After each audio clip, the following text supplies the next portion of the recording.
Maraming salamat po sa patuloy na pagtitiwala at sa napakainit na pagtanggap sa inyong Senator Kuya Bongo saan mang parte ng bansa, Luzon, Visayas at Mindanao. Nakakawala ng pagod tuwing nakikita ko ang mga kababayan natin.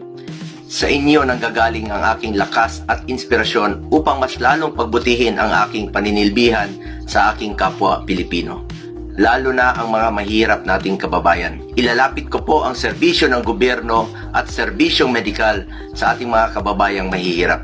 Patuloy po akong magsiservisyo sa inyong lahat sa abot ng aking makakaya dahil bisyo ko po ang magserbisyo sa ating mga kababayang Pilipino at naniniwala po ko na ang serbisyo sa tao ay serbisyo po yan sa Diyos. Sipag, malasakit at more serbisyo po. Ito ang patuloy kong maialay sa inyo, mga kababayan ko.